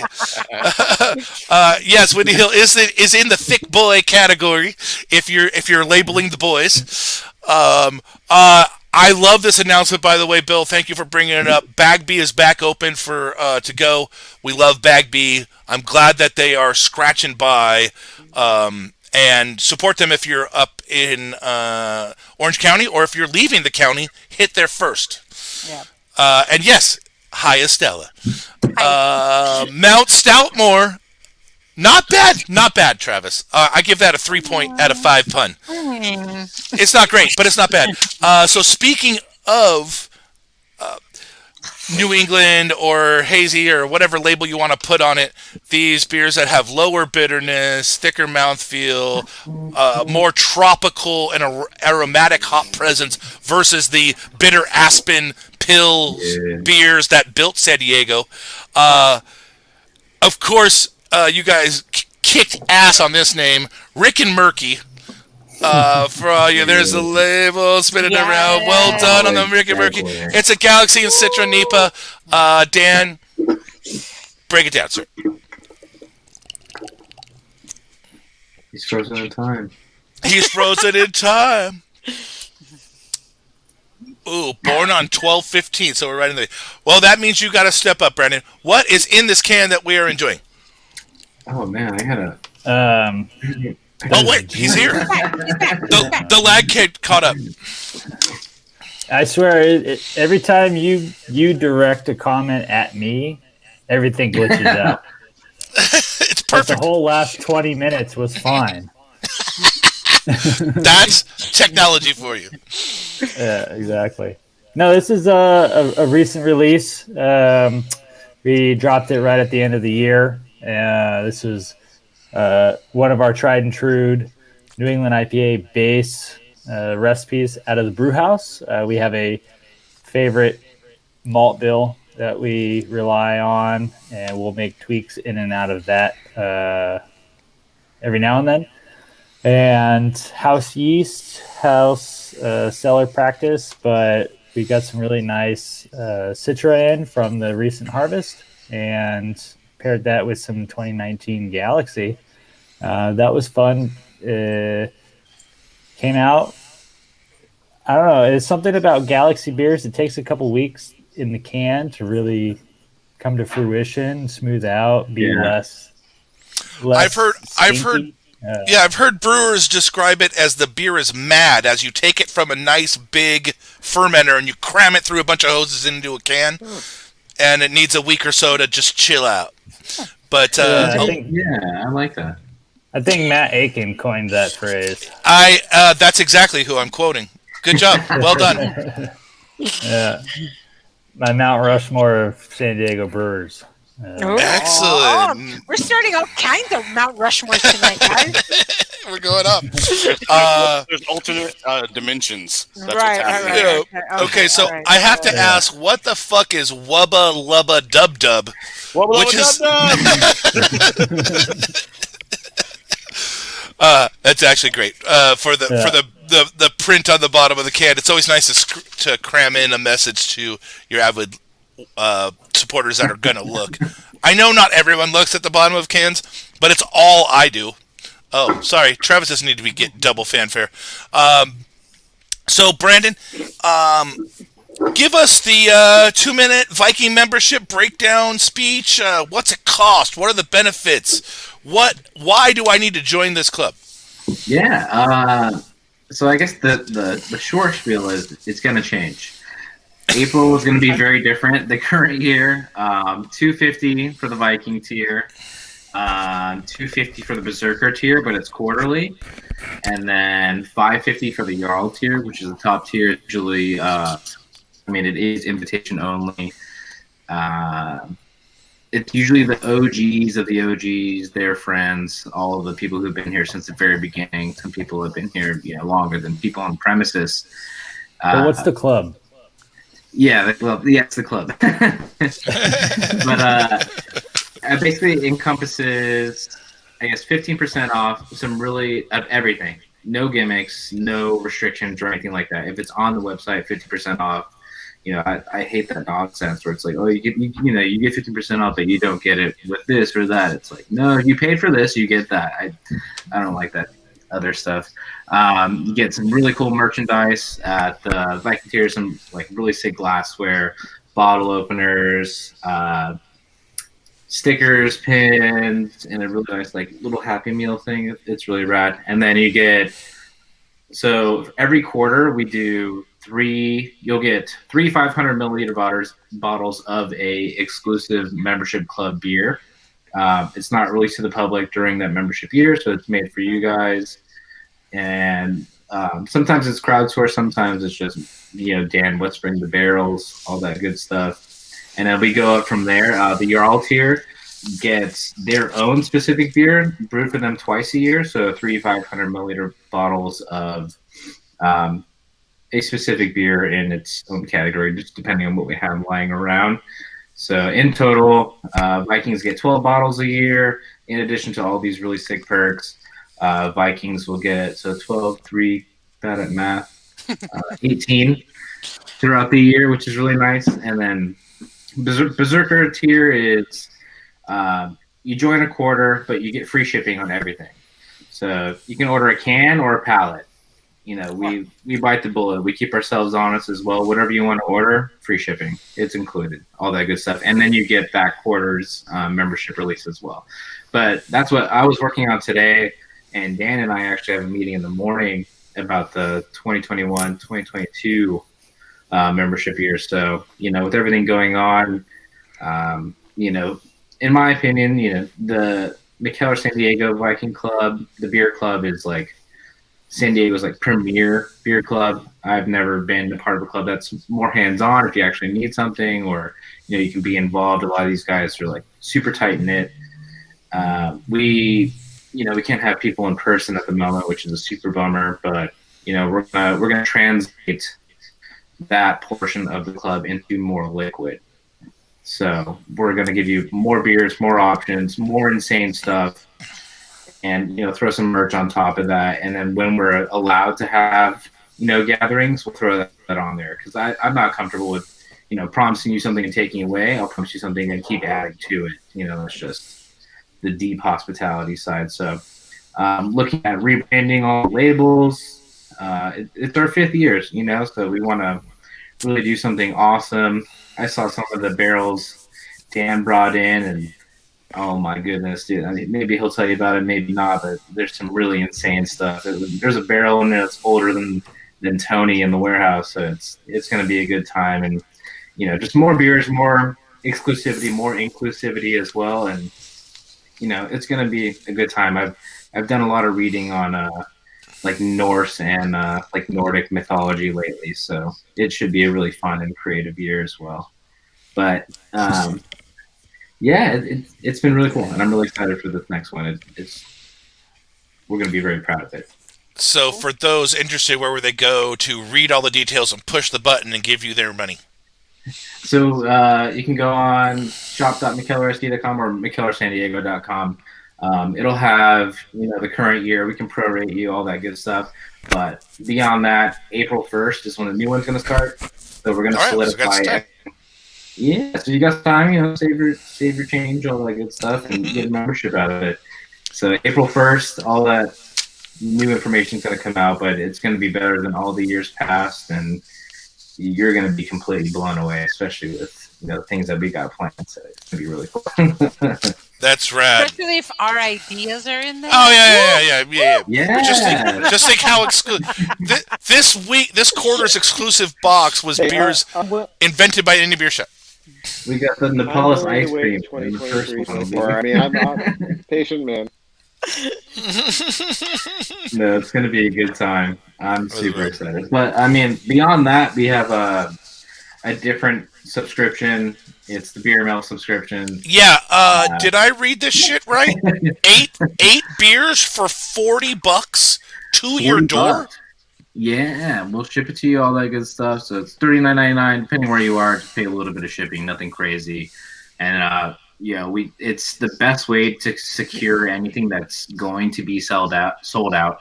I make sure I strong arm everyone, and like, I need this many cases of that. Keep it on my side. This is going in the beer mail box. So it's like, if you can't make it down here, or even if you can, you want a little extra, but it's sold out.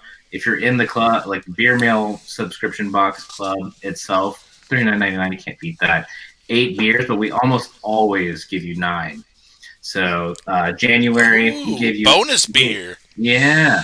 So with the addition of us becoming the purveyor or importer of all of the Denmark and Boghaven stuff, we're gonna be seeing a lot of really exclusive beers that isn't available in other places in this box too.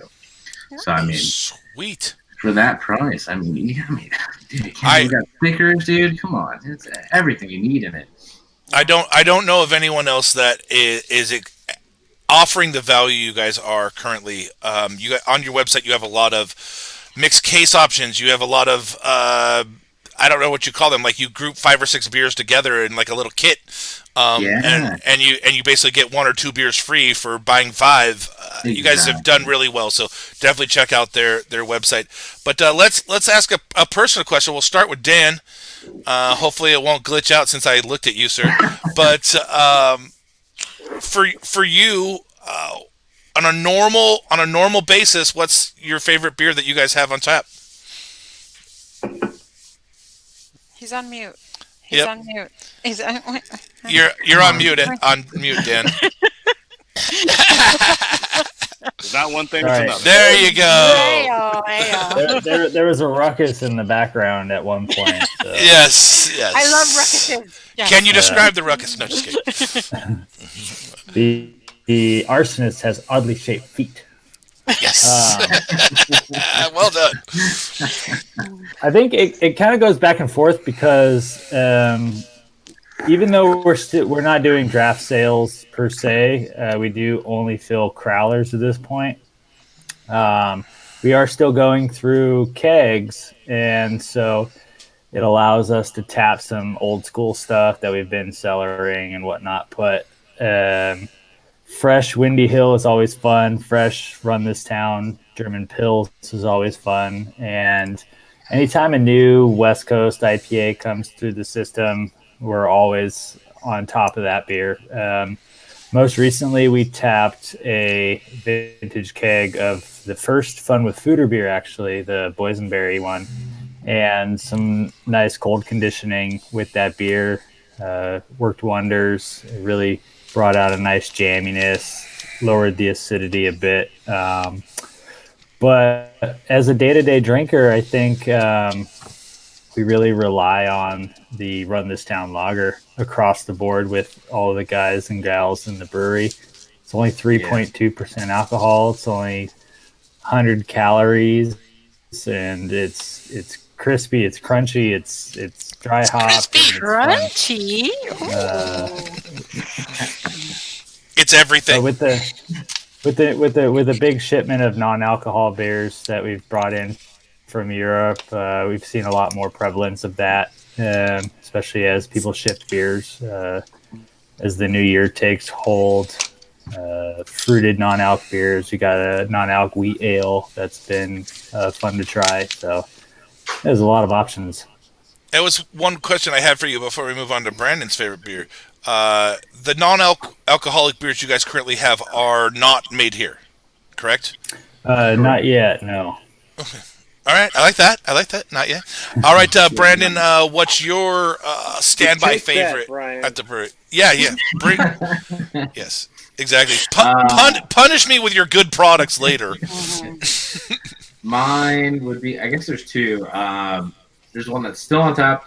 It's a part of our micro series, so 008. It's a Pilsner with calamansi lime juice as well. Fire, so good. On par, I would say my favorite beers this year, if we're going on the lighter side, is the Long River Life that we're drinking right now, the Run This Town that Dan had mentioned, and then Micro 8. It's called a Mellotone is the actual name if you scan the little QR code, all that good stuff. But the Filipino lime, calamansi lime juice, it's a patio pounder. It's so good. And the second one, a patio pounder. I like it's the crusher, dude. And then the second one would be our most recent collab, Super Cozy. So it's a stout with 3 different like layers of coconut. So it's coconut. Yeah, that's a coconut. Brandon had it. Brian loves coconut. Loves it. Dude, even if you don't like it, like this might change your mind. Some people really mess it up. Did you hear that, Brian? Did you hear that? I'm super skeptical, but of course I'll try it. Send me your address. I got you. We're like, I'll change your mind. But it's made with bacalhau, so it's like a traditional Filipino dessert.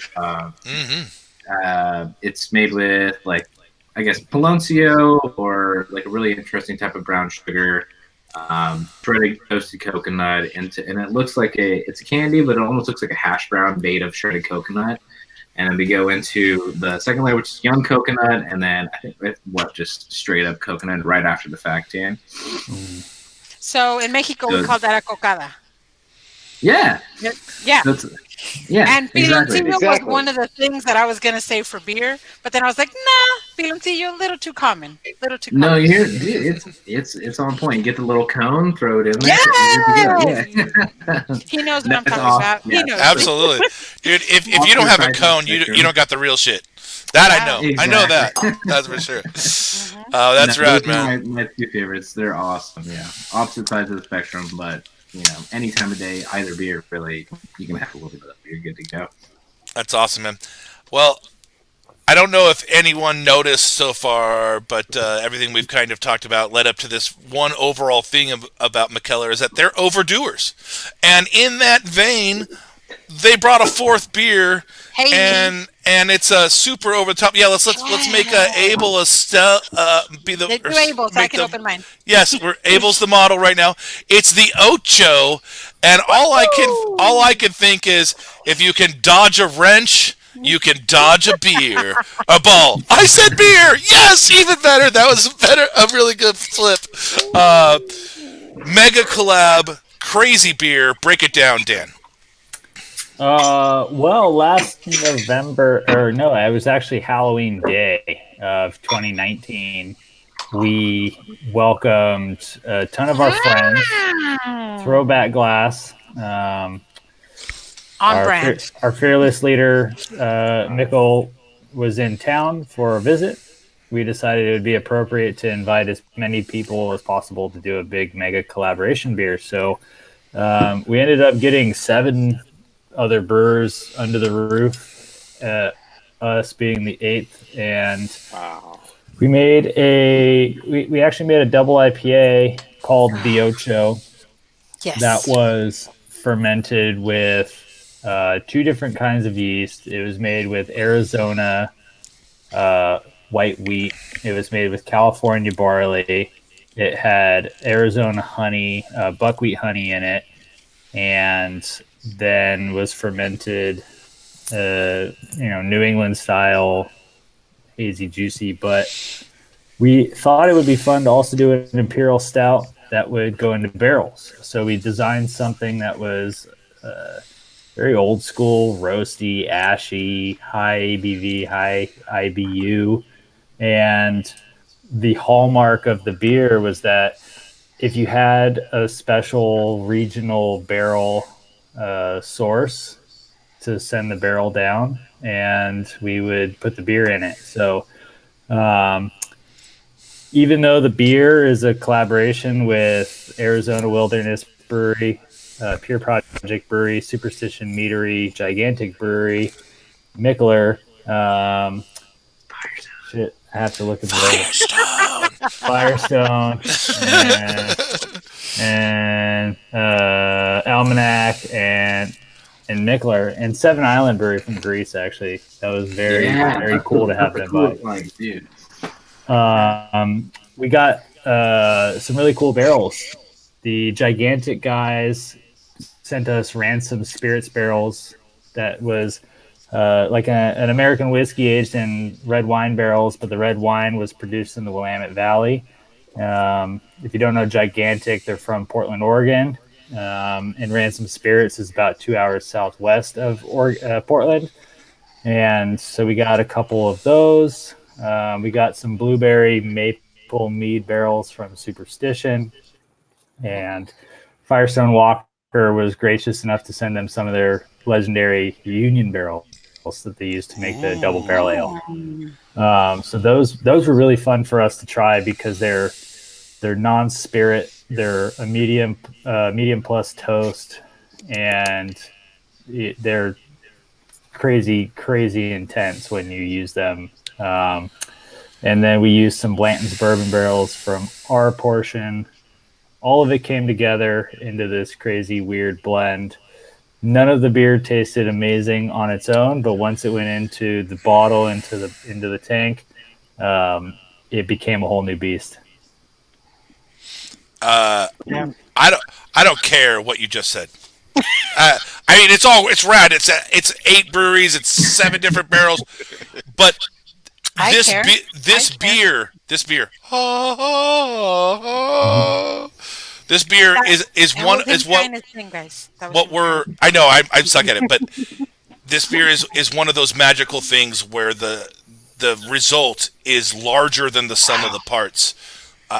You get. No one could ever tell that there was a blueberry mead barrel aged beer in this at all, but it's exceptional, dude. This beer is, for 13%, incredibly smooth, great oak, woody, leathery, old library type of presence in the background. Everything's there. Coffee caramel, vanilla, everything. Every flavor you could want in a beer is right there. Just drink it. I mean, you can't drink it because I'm drinking it, but you understand what I'm saying. Go to Mikkeller SD and buy the OCHO. I don't go to libraries because of the whole reading impediment. Writing better than reading for me. I think this beer is just a really great example of great blending, because what you end up with at the end of the day for me is like this really rich devil's food cake thing, where you have this great spirit and this great woodiness in the back, but you can't really define any one spirit at all. Yeah. But it's really subdued. It's just there in the back, but in the front, it's just like cake, but not sweet, like bittersweet chocolate, devil's foodie cake, and followed up by all this indefinable, luscious alcohol. spirit. It's a really, really great beer. Thank you so much for sharing it with us. I really enjoy it. Great. Yeah. Appreciate that. It's terrific. And then, You know, using a dodgeball reference also speaks to my stoner heart. So thank you. I appreciate that. That's beautiful, man. So Brandon, can you kind of break down the services you're currently offering the public? What are your guys' hours? And then also tell us whether that applies to both locations or what. So, like, what are you offering the public? What are your hours? Yeah, so Little Italy at the moment is Thursday to Sunday, and they're open about 2 o'clock to around 6 or so. It changes ever so often, but not too drastically. And then Miramar is open Monday through Sunday, unless there's a holiday, all that good stuff. Usually open about 2 o'clock as well. Especially in Miramar, people come for their lunch break, all that good stuff. And then website, always open, whatever you need. If you ever need anything, just email mbsdwebshop at mikkellersd.com or me, Brandon JK, at mikkellersd.com. And then, that's dangerous. You gave out your actual email address? I'm into it. Come over, put the trolls down there. I got you. Come for me. And then we actually made a discount for the Indie Beer Show podcast too. Ooh. Yeah, so it'll be so if you got 50% off, just put Indie Beer Show at your checkout. Capital I, capital B, capital S. You know, if you can spell, you'll get it right. You're good to go. But beyond that, yeah, it's all to-go services at the moment. You know, we're complying with everything, keeping everyone safe, all that good Which stuff. we appreciate. Thank you. Yeah, we super appreciate. And for people listening, I want to spend like the next month or so giving a bunch of extra shout outs and credit to breweries that are following the current state mandates and are keeping people safe. So please find us on social media. Let us know your local breweries that are doing to-go only and keeping the public safe, and that have good procedures that you feel confident in, and that you felt really safe going there and supporting them and buying their beer. I just want to make sure that we're giving a little extra recognition to the people that are operating within the guidelines. And this is, you may not agree with them. I get it. It's incredibly difficult to own a business right now that's being told you can't operate. I get all that. But I want to give extra support and a little bit of extra shout out and a little high five, digital high five or physical or whatever. Any support I can give. I want to give a little bit extra to those that are taking themselves out of the picture a little bit and thinking about the safety of the public and their staff. It's really hard right now. It's really hard, and the air quotes viral load of San Diego County right now is real bad. And so I hope that after everyone had their fucking fun for Christmas and New Year's, you have all shut it down and you've been at home, and we've seen a minor indication that may be the true, and we may be coming out of the worst of it, but I hope that's true. But stay the fuck home. Wear your fucking mask. Buy food to go. Keep yourself safe. Please, people. Please. We all want to make it to the other side. You mentioned this earlier, Brandon. You guys ship to, I believe, 7 states. Yeah. This is very unusual. Most breweries only ship to the state that they're in. So can you tell us the states that you're able to ship to currently? Yeah, so I mean, if we're talking non-alc, we can ship to 47. Besides the 3 that you imagine you probably can't ship to, you can guess, you can probably get it right. Hawaii and Alaska are 1 and 2. I don't know what the third one is, but go ahead. Oh man, I was gonna say Kansas, and I think Pennsylvania, and if I'm not mistaken, Missouri as well. But I might be wrong. You're wrong. Yeah. We ship to California, Nevada, New Hampshire. I gotta count. Vermont, Virginia, VA, DC. What are the other ones? There's 2 more. Pretty good though. North Dakota. North Dakota. Yeah. Hella random. Dakota, and then Atlanta and Taiwan. Did I say Virginia? Virginia as well. Yeah, so I mean, we've got a nice spread. It takes a while to get those type of licenses, and then Dude, the reporting you have to do at the end of the month, we have to pay taxes in each state, like per ounce. So I have to track every ounce that leaves here and goes there. So it's like, even if it's like, oh man. So we'll spend like, let's say like 1,000 ounces or something, and I do like an hour and a half of work, and then it's a $2 check to Virginia or whatever it is. So, whatever gets the beer into those states, I'm totally down with, trying to spread the love and get some. Do they check the ounces over there? What was that? Do they check the ounces over there? Like, do they make sure like keep it or what? We're honest. Yeah, it was 1,000 and 100. That's right. It's the whole thing. You gotta take PDFs, invoices, all that good stuff. So if you oh my God, PDFs! No. You got to do it right. So I mean, we're doing it right. We want to make sure everyone gets it in the correct manner. So that's what it takes to get out there. Sounds like Vermont is a real stickler for those TPS reports. I love it. All right, so let's catch up with the crowd before we move on to the mega block of San Diego beer news. You guys will be shocked and amazed coming up here in a minute. Matt is talking about Rick and Murky. I agree, Matt. Super citrus on the beer, crazy aroma. Yes, he is. He's wow. 4 comments on the same beer. Well done with the accent, Abel. Wow. I agree. I agree, Matt. That is terrific beer. Terrific beer.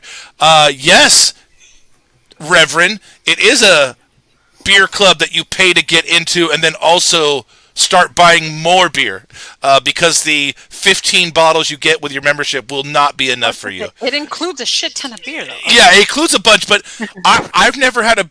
So every beer membership I've ever had was only the beginning of what I spent at that brewery.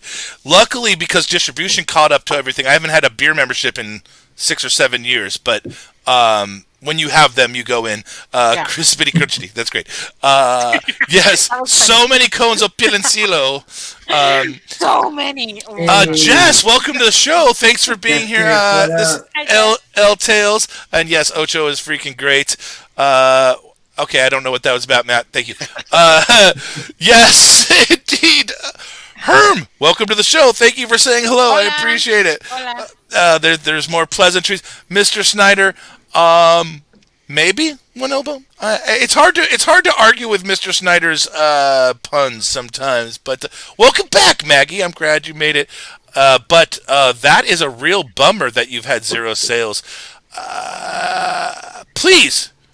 Go to Lost Cause and pick up some great mead. They make amazing products.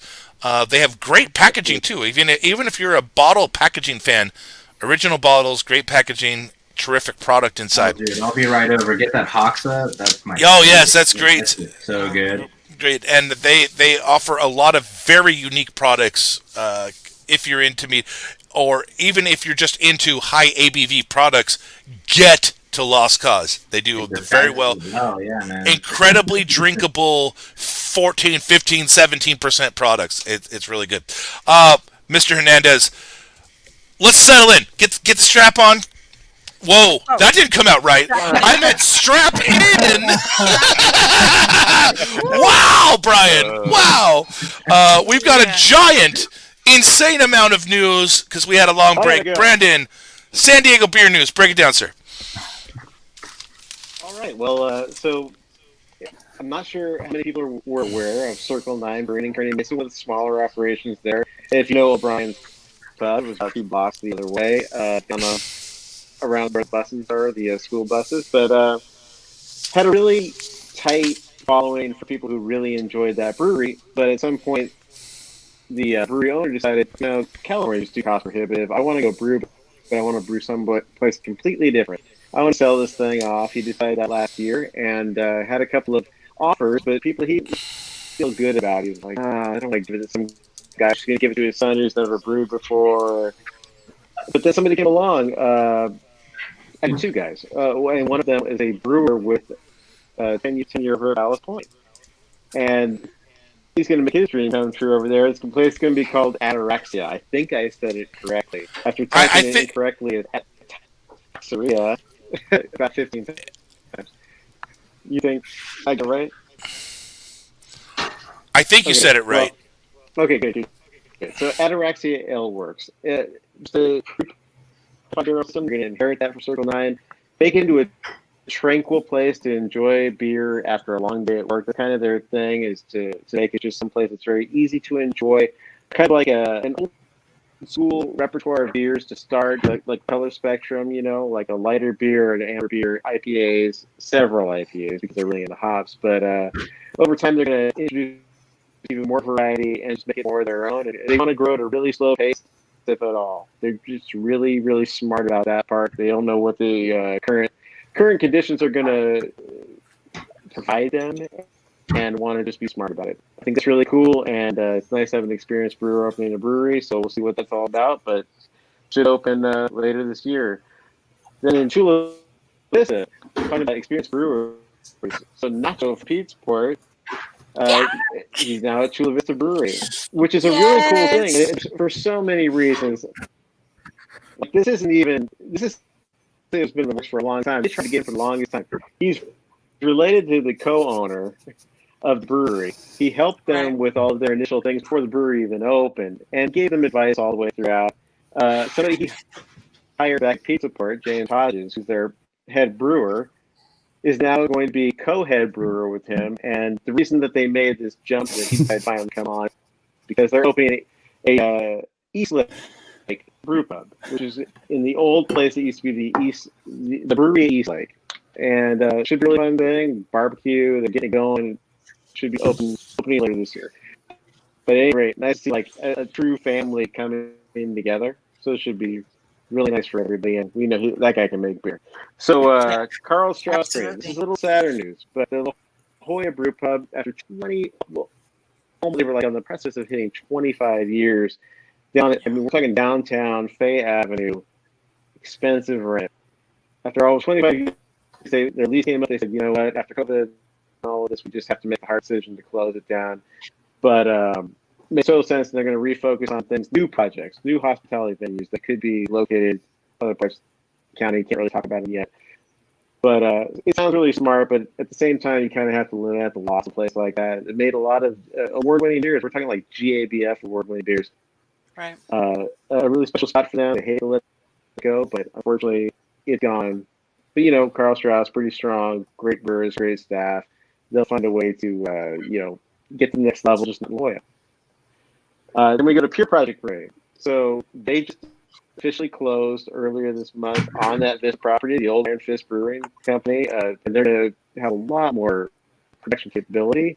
They're going to be able to expand their barrel aging program. They're going to stay in Miramar with presence for the public. Like, that tasting room will still be there. They're still going to house their sour beer program down there. It'll be a lot more capacity for them in a lot of different spots. They still have Carlsbad, they still have Baker's Hill, and now they're going to open North Park.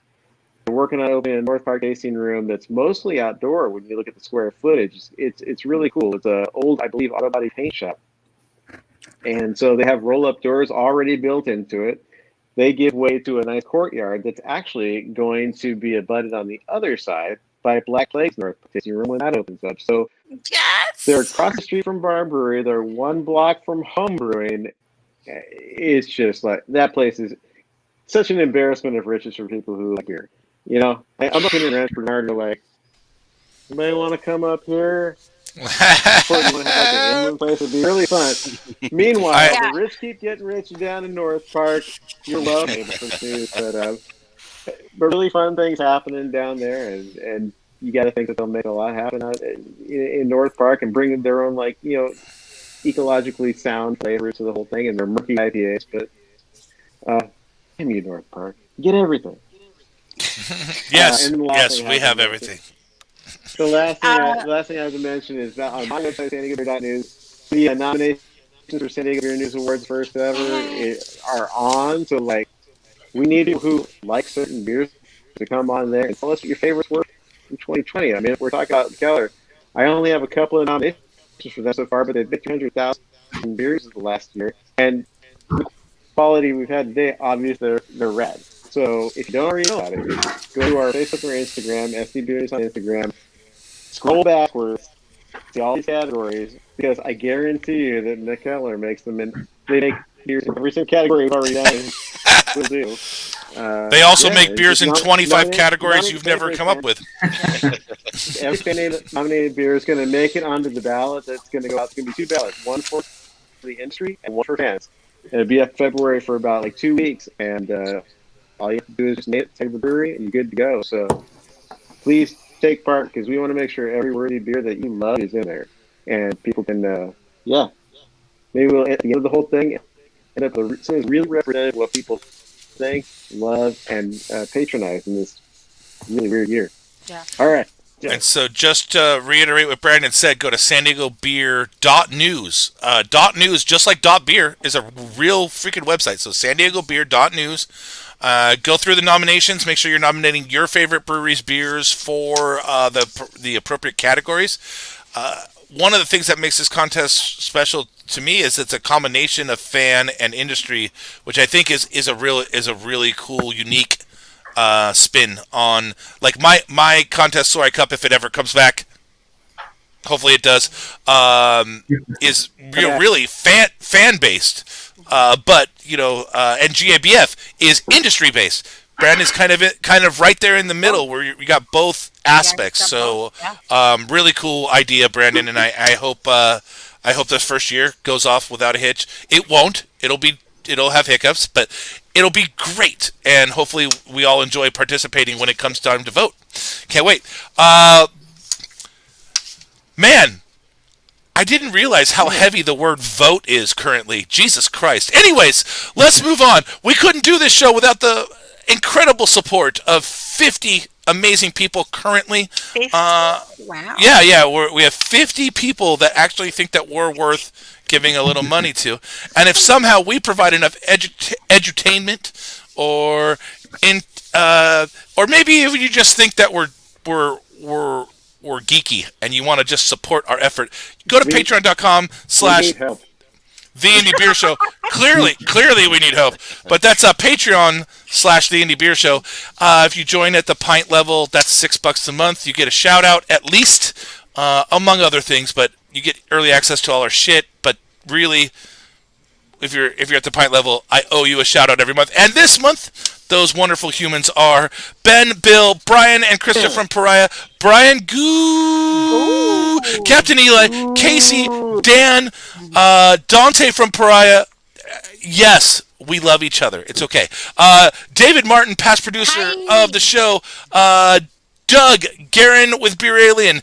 Greg from Stone, the Indie Beer Show brand, COVID-19 pandemic, socially distancing Zorball, LLC, thanks to Greg and Maggie. Yes, you can also use this for fun to make me say stupid things.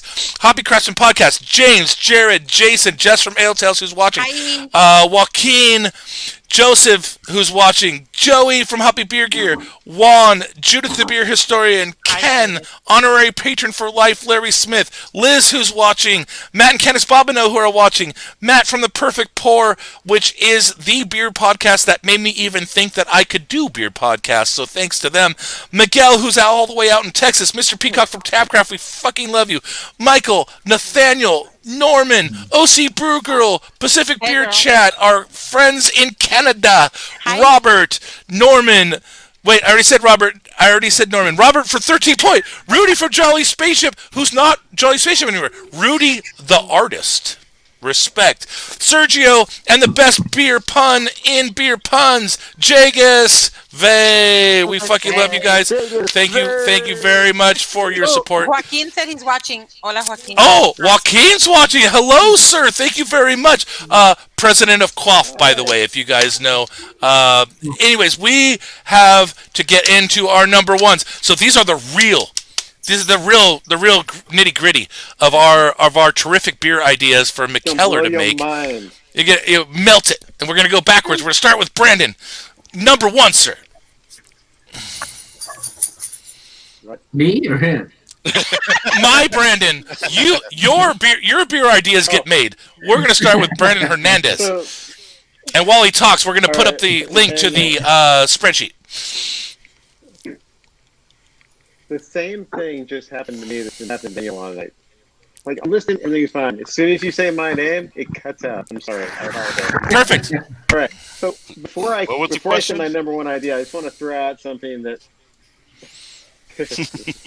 I want to throw out something that I think would be interesting, just as one thing for you guys to maybe think about. Anything that has to do with absinthe, that could be red. Okay, so my number one idea is a cocktail called Cafe Brûlot. It's an after-dinner drink. It's got sugar, coffee, orange peel. It's flamed along with. Like he's looking it up already. He's looking it up already. Yeah, you're right. Yeah. And cognac. Make sure. Ooh. And cognac. So I'm thinking like Grand Marnier barrels.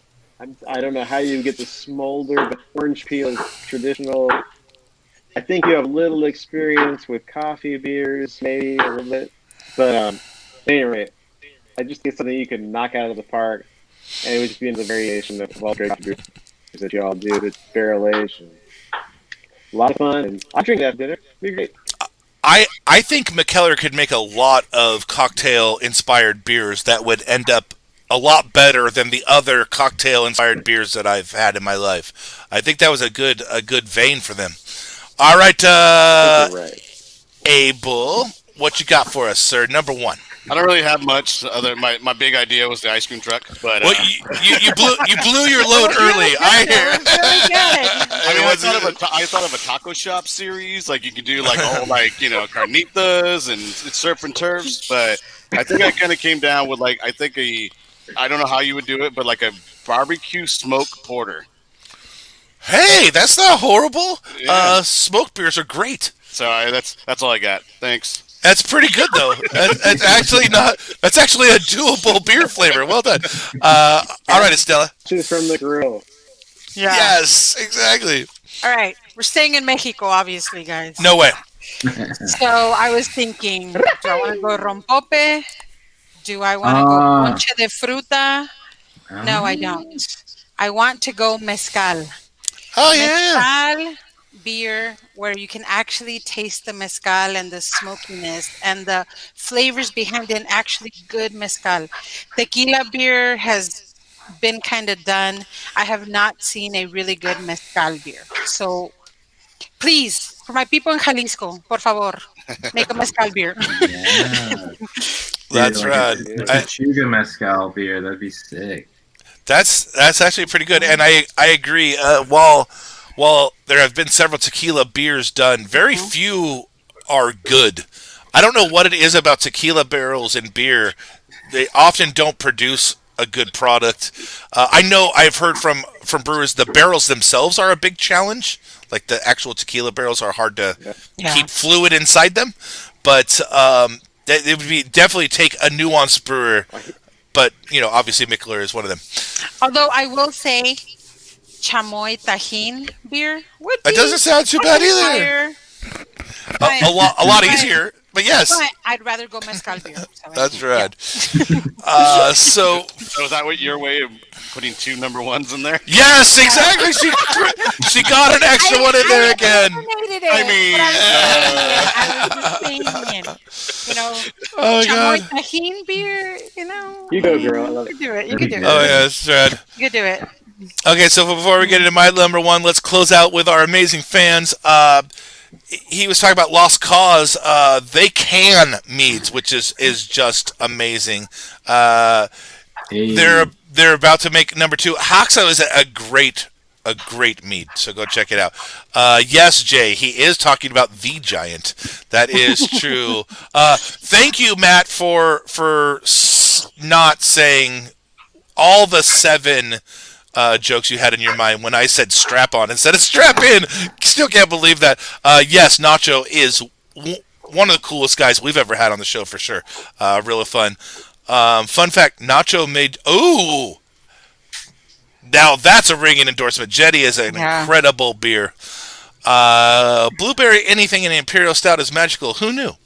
This was so easy to call in a beer lineup and pick them up at Mikkeller. Thank you for everything. First off, thank you, Joe, for being a great supporter of us, and I'm glad that you've enjoyed the beers. But I agree, blueberry in stouts goes really well.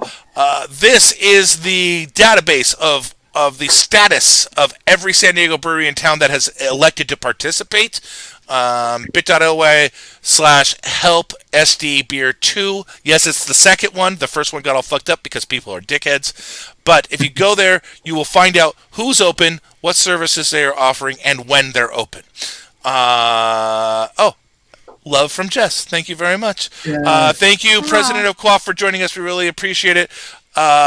Grilled fruit IPA. Not a bad idea. The only grilled fruit beer I've had in San Diego is from California Wild. They make a grilled pineapple sour that is incredibly interesting. So that's actually not a bad idea for Mikkeller. Well done, Matt. Well done. Pliny the Younger clone, ha ha ha. We're all trying to mimic Pliny the Younger. Yes, I agree, Matt. That collaboration is one of the ones I was thinking about. That in my mind kind of goes in the not so successful tequila stouts. Pineapple habanero mezcal barrel mead. Right? What? Okay. Again, more reasons to go visit Maggie at Lost Cause. Maggie, when are you there again? I need to go try that. All right, so give us your hours, Maggie. That's really important, apparently.